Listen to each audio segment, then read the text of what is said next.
Pop. Yo. Hi, and welcome to Dirty Pop, UVMTV's #1 show for music, movies, pop culture, celebrities, everything that's going on, TV, everything, and more than everything. So I'm going to start out with some Hollywood news. This is our series finale today. It's very sad. It's Luca and Allie's very last episode of their whole lives, because apparently when you go here for 4 years, you have to stop going at the end of that. So they're not going to be with us anymore. So just a couple of news stories to start out today.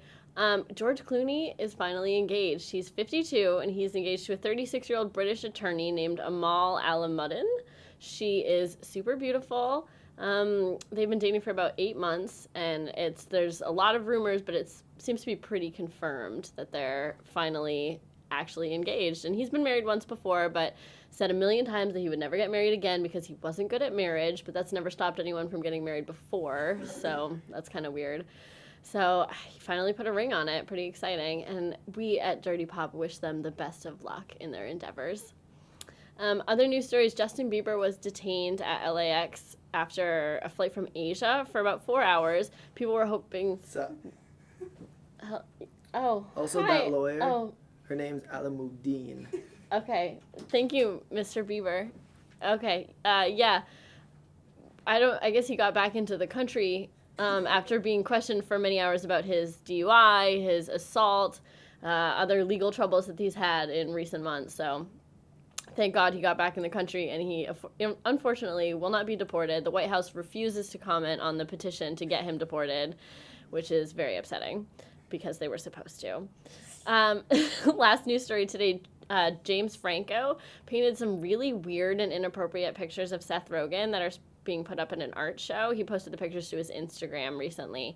They're very lewd. We have the exclusive photos right here. You can only find them on the internet, so we got exclusive access to those. And it's a lot of Seth Rogen's ball sack in a nice painted sort of watercolor form that they say bear all over them because he's like a cuddle bear or something. It's all very unclear. Anyway, that's all we have for Hollywood news today. That's everything important that happened this week. And coming up next, we're going to have Captain America with Mallory and Joe Tang. Hi, welcome back to Dirty Pop. I'm Joe. I'm Mallory. And we're going to be doing a movie review of Captain America, the Winter Soldier. So what'd you think?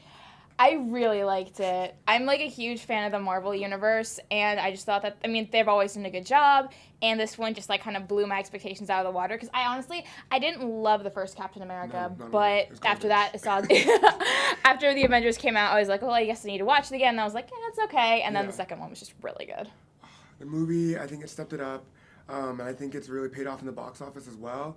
The content of the movie goes above and beyond what you expect from a Marvel movie. I think it changes the entire atmosphere of them, and I'm looking forward to the future of what else is to come from them. I really enjoyed the cinematography. There's just these really cool angles, and the whole thing seemed believable. I really appreciated that. Just running through the streets of DC, that's my home. I wish it was. It'd be nice. I expected to see Olivia Pope at one point come out, but she didn't make an appearance.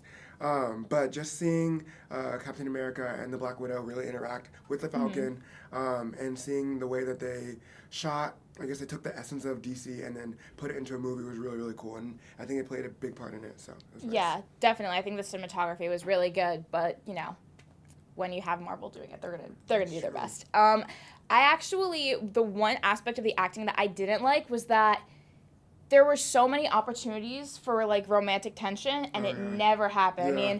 Obviously we all know that the Black Widow's with Hawkeye. We all know that, but they have she and Captain America have a few close contact moments where something could have happened, then it didn't, and apparently that nurse/neighbor/not neighbor, played by Emily Van Camp, was supposed to be a romantic interest. I got nothing there. No, I saw more romantic tension between him and the Falcon. Yeah. Just being totally honest. A nice same-sex interracial relationship. I would be. You know what? Marvel's always been up for diversity. That's true. Your move, guys. Speaking of the Falcon, I really appreciated having him in the movie. He was the first African-American superhero, so I was like, yes, Black Power, thank you, sir. But other than that, I appreciated the choreography of the fight scenes. The hand-to-hand combat was so cool. the Winter Soldier versus Captain America, the utilization of the shield, even the close contact with the knives and the stabbing. I was like, yo, swerve! It was so cool. And I think they really used the shield a lot better in this movie. Mm-hmm. Basically, every time I see Captain America using the shield, I'm just thinking, you just got attacked by justice. I was a fan of it so much. And the Falcon's wings were legit. Black Widow was going to work as always. And let's talk about Nick Fury. Like, what else? What is there to even say? was that?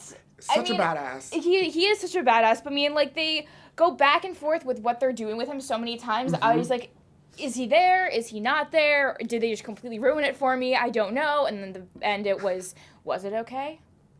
Spoiler alert. Who knows? It was okay. I think his character is really interesting, and I think they literally shouldn't even have Nick Fury. They should just leave it as Samuel L. Jackson. Yes. Because at the end of the movie, it was him playing himself. Yeah. He was just like, I do whatever I want. If he had sworn more times, then it would actually have been Samuel Jackson. You gotta get some snakes on a plane and call it a day. Yeah. But all in all, I highly recommend seeing this movie. It was so good. I think it's more than just an action-packed movie. The espionage and the way it was shot, and even the script is actually really good. It's funny, but also serious. So I definitely recommend going to see it. As do I. Okay. Stay tuned for more Dirty Pop. We have Worst Series Finales with Haley and Abby coming up next. Welcome back to Dirty Pop. I'm Abby. And I'm Haley. And we're going to discuss the worst series finale of all time. Number one is Dirty Pop. This is our series finale. Spoiler alert. Cindy Fry, thanks for the viewership. We're so sorry.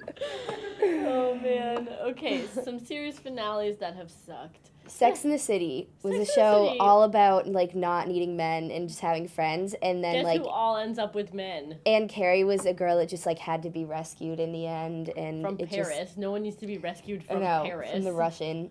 And with Big, I was always about Aiden. So Big's real name is John. Yeah. We waited 10... No, we waited for it. I thought it was in the movie they gave that up, wasn't it? No, it was in the yeah. finale. We waited 10 years to find out his name was John. John Big.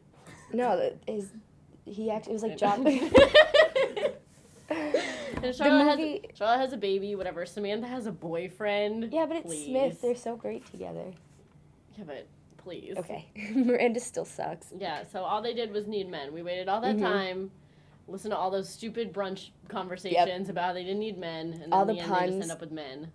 And none of them were lesbians. I was kind of hoping for an ending Samantha, with lesbians. well, at some point, Samantha was.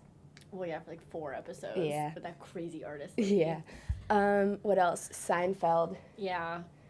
I mean, I guess if you're Larry David, there's a lot of pressure to have a good series finale for Seinfeld, but like for a show that was so about nothing. Yeah. Shouldn't it be super anticlimactic? Yeah. Like, it shouldn't even Like, they have go a to finale. jail. Yeah, like, Yeah, there I shouldn't don't even know. be a finale. It should just, you know. I mean, I just guess it kinda was nice fizzle. the way they brought everyone back, like all the people that hated them, because it just like reminded the audience how like self-involved and rude they were, Yeah. and that was the whole point of the show. But Yeah.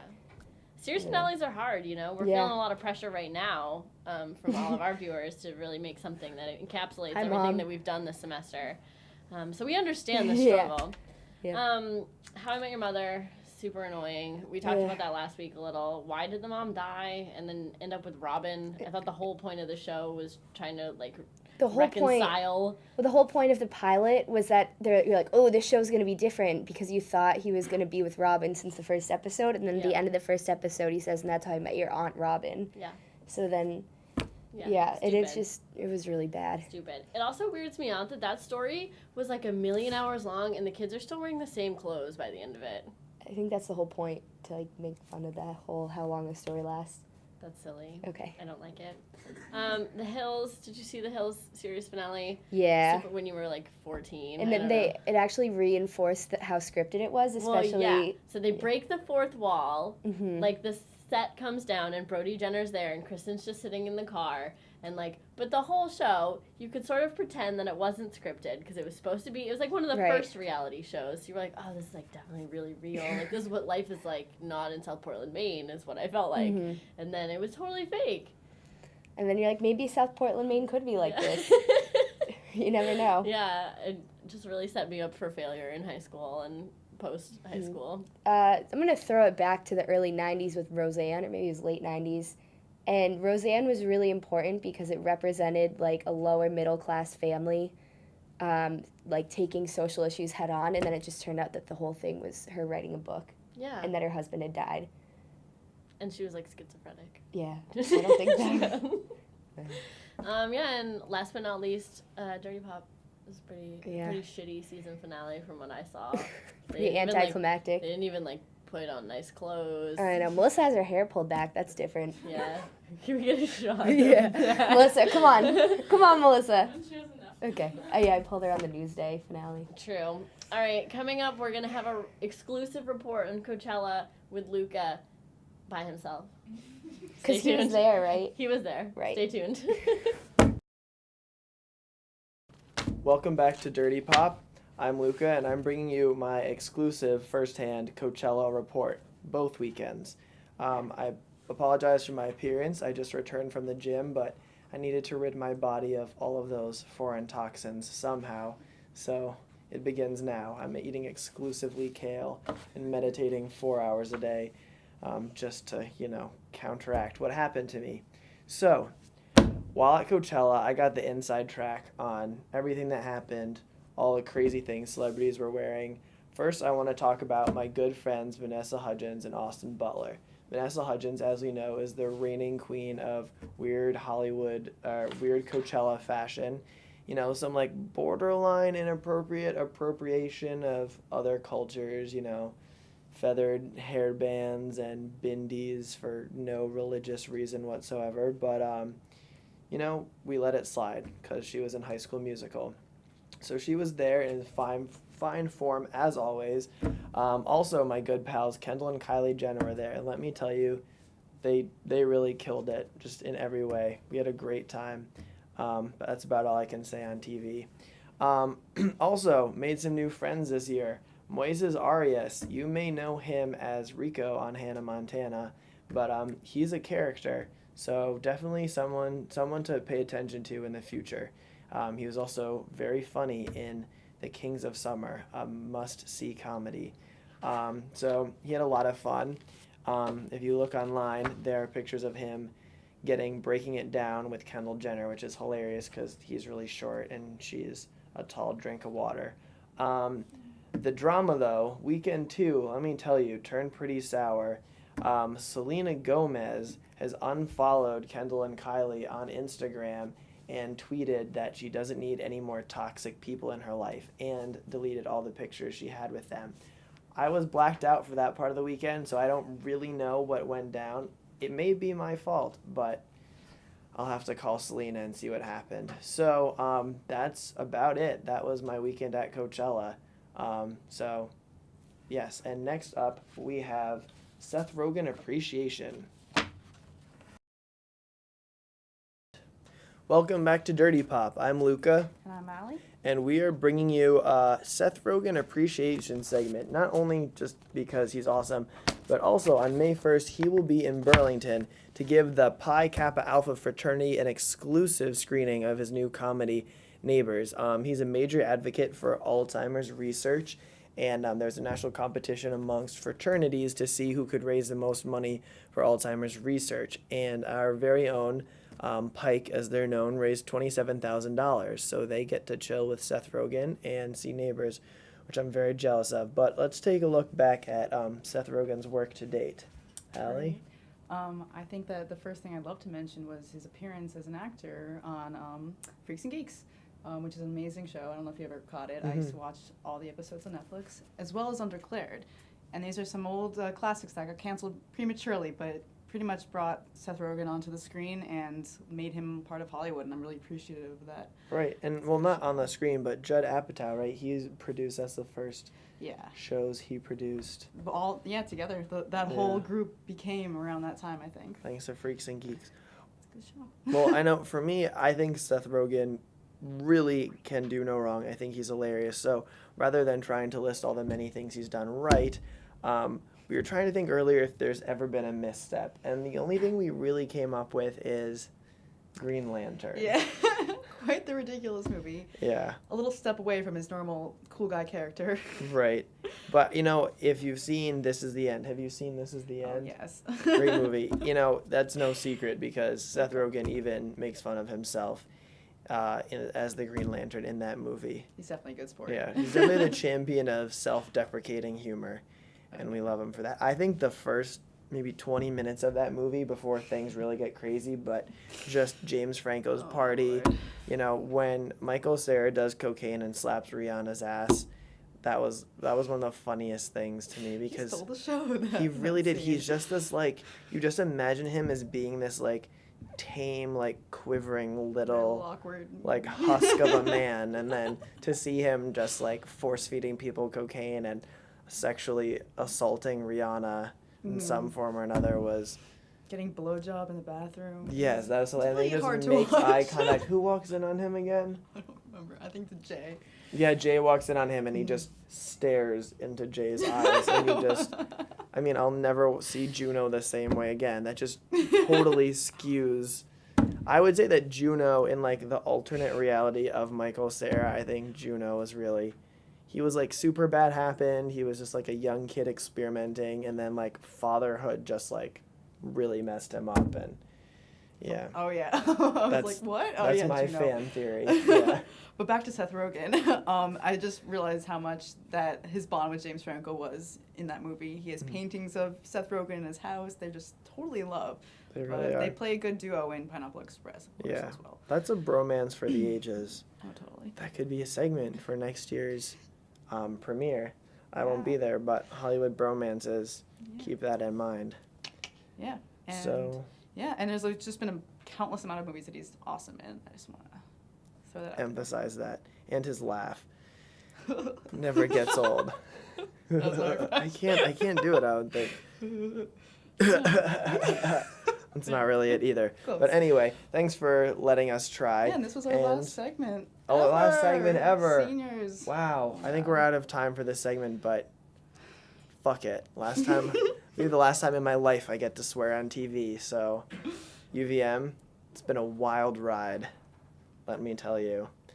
So on that note, next up we have Tweets with Joe Tang. Stay tuned. Hi, welcome back to Dirty Pop. I'm Joe, and these are your tweets of the week for our season finale. Let's get started. At Josh Sobo tweeted, he's from SDK, the YouTube group. I love them. Joey Gatto or die. Honestly, no hate, but everyone is so thirsty. That is the truth. It is cuddling season. Everyone is trying to get with a bae, and I'm baeless in Burlington. So, anyone out there, any girls who's trying to get with it, I'm single forever. Cool. At Occupy the Mob tweeted, you might not have known this, but the NYPD can help you with your that kink in your neck. Hashtag my NYPD. So this past week, the NYPD wanted to rebrand their whole police force with the unsuccessful Twitter campaign, and instead of people tweeting nice things about the NYPD, they posted heinous crimes, awkward vines and Snapchats of police brutality. So there's a picture here of a police officer with his knee on a dude's throat, massaging him out real nice. At QED14 tweeted, Olivia Pope is like the patron saint of double standards and relativism. Amen. Kerry Washington, however, is a flawless human being. That's all I have to say. At Nathaniel Poopers tweeted, I wonder what Brian Silva's family reunions would be like. If you don't know, Brian Silva is a fool. He's this guy on Vine who has become Vine famous for posting these ridiculously ratchet-ass videos of him shirtless in his bathroom with his lip piercing, his nasty ass rib cage tattoo, and he's rapping. Not even Wiz Khalifa. What the hell is the dude's name? He's rapping, but his cultural appropriation is awkward, and his catchphrase is gratata. So whenever you finish a statement, you just gratata. So at Trust No Bitch 32, I got my classy friends and my ratchet friends. Take my ratchet friends everywhere because they make everything fun. Yes, everyone needs their ratchet friends. You put them in your pocket and you don't let them out. And at Dr. Joe Tang, aka me, this is from today. This white girl is heavy mobbing to throwback Rick Ross and just did the iconic grunt like an inner overweight black man possessed her. Yeah, that was really weird to see in real life. So, those are your tweets of the week. Thanks for watching our show. We really appreciate it. This was the season finale. Catch us next fall, same time, same place. Look for content over the summer. We're going to be tweeting and whatnot. So, sayonara. Signing off, me. Yo. BT. Sick and tired of hearing all these people talk about what's the deal with this pop life and when is it gonna fade out?